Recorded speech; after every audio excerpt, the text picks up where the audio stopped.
Il ne fait aucun doute que les familles royales sont particulièrement connues pour suivre leurs coutumes et traditions depuis longtemps. Mais, saviez-vous que, au-delà des hauts sommets des montagnes, le roi du Bhoutan a héroïquement transformé son coup de foudre en une histoire d'amour de conte de fées, et a choisi de rompre ces traditions vieilles de plusieurs siècles pour sa femme? Eh bien, que pensez-vous? Quelles sont ces traditions, et pourquoi leur histoire d'amour fait-elle pleurer de joie le monde entier?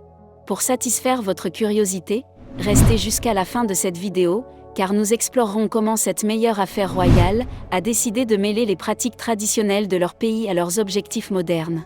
Mais, avant de continuer, n'oubliez pas de cliquer sur le bouton s'abonner pour rester informé de toutes les mises à jour passionnantes. Situé à l'extrémité sud de l'Himalaya oriental, le royaume du Bhoutan est un petit pays montagneux. Contrairement aux civilisations de ses pays voisins, le Bhoutan était autrefois un pays très privé, qui ne communiquait pas avec le monde extérieur, même avec la montée rapide de la technologie. Niché entre les villes de l'Inde et de la Chine, le Bhoutan est également surnommé « la terre du dragon tonnerre ». Le pays compte une population de moins d'1 million de personnes. Bien qu'il n'existe aucun enregistrement officiel, les lueurs d'outils en pierre, d'armes, d'éléphants et de vestiges de grandes structures en pierre soulignent son passé fascinant et prouvent que le petit royaume du Bhoutan était habité dès 2000 avenue Jésus-Christ. Le Bhoutan, qui n'a jamais été colonisé, est resté en isolement auto-imposé pendant des siècles, se méfiant de l'influence extérieure et de l'impact de la mondialisation. Au XXe siècle, le Bhoutan était encore à l'ère médiévale, car il n'y avait ni automobile, ni téléphone, ni rien pour faciliter la vie de ses habitants jusqu'aux années 1960, lorsqu'il a légèrement ouvert ses portes au monde extérieur. Le pays a interdit la télévision jusqu'en 1999 et continue de restreindre le nombre de touristes qui visitent ces magnifiques montagnes et vallées avec des règles assurant un minimum de dépenses de jusqu'à $200 par jour. Bien que l'économie du Bhoutan soit sous-développée, le Bhoutan est le seul pays qui mesure le bonheur, et il est classé parmi les pays les plus heureux du monde grâce à la satisfaction des vies non matérialistes de ses habitants. Et cela est dû au fait que l'indice du « bonheur national brut » du pays mesure le bonheur personnel au lieu de sa croissance économique. Le Bhoutan est une terre de paysages traditionnels. Les habitants du Bhoutan valorisent leur patrimoine culturel et sont connus pour suivre parfaitement leurs traditions et coutumes. Mais avec la télévision et Internet désormais largement disponibles, et l'éducation étrangère plus courante, les jeunes Bhoutanais tournent de plus en plus le dos à certaines des parties les plus inhabituelles de la culture locale. Ainsi, comme les choses ont maintenant changé, même les familles royales vivant au Bhoutan ne se soucient plus de les suivre. Voyons maintenant quelles familles royales ont choisi de rompre avec les traditions qui existaient depuis des siècles et quelles sont ces traditions. Le 4e roi du Bhoutan, Jigme Singye Wangchuk, père de l'actuel roi, a épousé 4 femmes en même temps en 1979, et le fait surprenant de ce mariage est qu'elles sont toutes sœurs. Ce mariage a été accepté comme valide en vertu de la loi de l'État et de la loi religieuse. Et c'est ce que l'on appelle la forme rare de polygamie au Bhoutan, dans laquelle les hommes ou les femmes prennent plusieurs sœurs ou frères comme partenaires, une tradition suivie par de nombreuses familles royales depuis de nombreuses années. Selon les règles de cette tradition, un homme épouse automatiquement la sœur de la femme avec laquelle il décide de se marier. Cette pratique trouve ses racines dans les structures sociales traditionnelles bhoutanaises, expliquait Françoise Pomaret, experte et auteure sur le Bhoutan.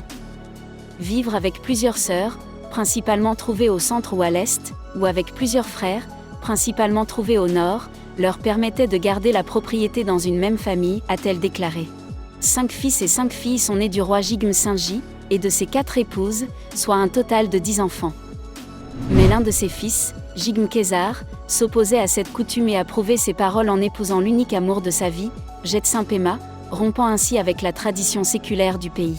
Eh bien, n'aimeriez-vous pas avoir un aperçu de l'histoire d'amour de ce magnifique couple royal, que le monde appelle Kate et William de l'Est? Voyons maintenant comment tout a commencé. L'envieuse histoire d'amour de ce plus jeune et plus beau roi du Bhoutan a commencé il y a de nombreuses années. Après plusieurs années de connaissances mutuelles, le roi a épousé une femme de 10 ans, sa cadette. N'est-ce pas exactement ce à quoi ressemble un conte de fées, avec le prince charmant attendant que sa bien-aimée grandisse, puis annonçant sa fidélité au monde avec un grand mariage au château? La famille royale bhoutanaisaise a toujours attaché une grande importance à l'éducation élitiste de ses enfants. C'est pourquoi ils ont été formés aux strictes étiquettes aristocratiques dès leur plus jeune âge. Presque tous les 10 enfants du 4e roi sont allés étudier dans des pays occidentaux, et Khésar, en tant que fils aîné, n'a pas fait exception.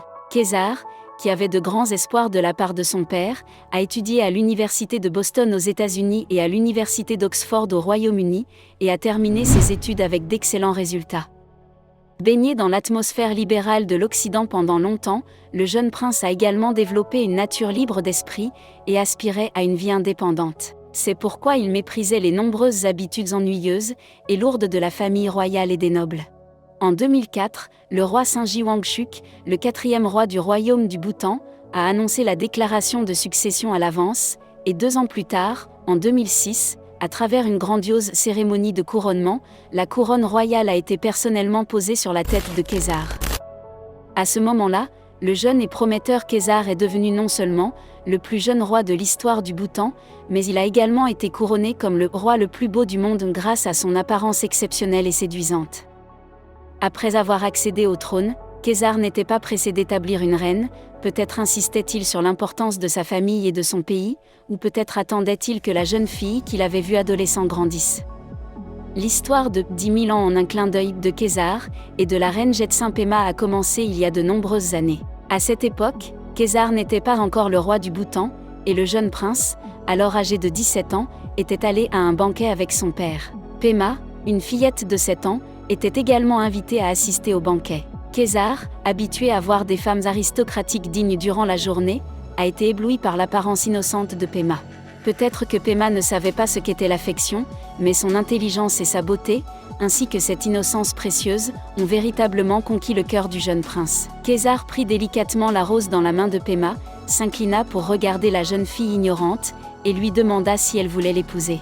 Bien que la jeune Pema ne comprenne peut-être pas ce que signifiaient les paroles du futur roi du Bhoutan, elle hocha immédiatement la tête solennellement en réponse. Khésar rit et promit que lorsqu'elle serait grande, il tiendrait sa promesse et l'épouserait comme sa femme. Cette histoire d'amour, qui traverse une décennie, commence à prendre les gens au dépourvu, mais ce bref aperçu lit fermement le destin de Khésar et de Pema. Peut-être était-il écrit que Khésar épouserait la petite fille de cette année-là après de nombreuses années, et accomplirait la promesse de sa jeunesse. Une promesse de mariage, pour toute une vie et un couple. Le 13 octobre 2011, ce mariage royal sans précédent eut lieu, dans un château au pied de l'Himalaya. Le protagoniste de ce mariage était Khésar Wangchuk, le plus jeune roi du royaume du Bhoutan. Ce jour-là, en présence de nombreux sujets, il épousa une femme de 10 ans sa cadette, et promit de n'avoir qu'une seule épouse tout au long de sa vie. Le roi Jigme Khésar Nangyel Wangchuk, âgé de 31 ans, épousa et couronna Jetsun-Pema, la fille commune d'un pilote de ligne, lors d'une colorée cérémonie bouddhiste dans l'ancienne capitale de Punakha. Dans son discours annonçant les noces, Wangchuk précisa que Pema serait sa seule épouse, un départ distinct de son père, qui avait épousé 4 sœurs en 1979, toutes couronnées reines lors de la même cérémonie. Cette histoire d'amour, qui avait commencé dès leur jeunesse, suscita la curiosité des Bhoutanais, et l'attraction pour assister de près au mariage royal fit se précipiter tout le monde. Le moment intime du baiser de Khésar et Pema lors du mariage, capturé par les invités présents, devint le meilleur témoin de l'histoire d'amour du roi et de sa femme. Dans le cœur du peuple bhoutanais, la reine du 5e roi est belle et vertueuse. C'est une dame toujours optimiste et joyeuse, qui entre souvent dans les foyers des gens ordinaires sans aucun signe distinctif. De nombreuses versions du monde ont décrit Pema comme une fille commune issue d'un milieu pauvre, esquissant ainsi un conte de fées sur l'amour entre le prince et Cendrillon. C'est ainsi que le 5e roi du Bhoutan a tenu sa promesse envers sa bien-aimée épouse, et a choisi de briser les anciennes coutumes du pays. Aujourd'hui, la polygamie ne subsiste que dans de petites communautés nomades qui vivent avec leurs animaux la majeure partie de l'année dans les hauts Himalayas. Faites-nous part de vos réflexions sur cette tradition du Bhoutan, et de ce que vous pensez du choix du roi Khésar. Avant de partir, n'oubliez pas de mettre un pouce levé à cette vidéo.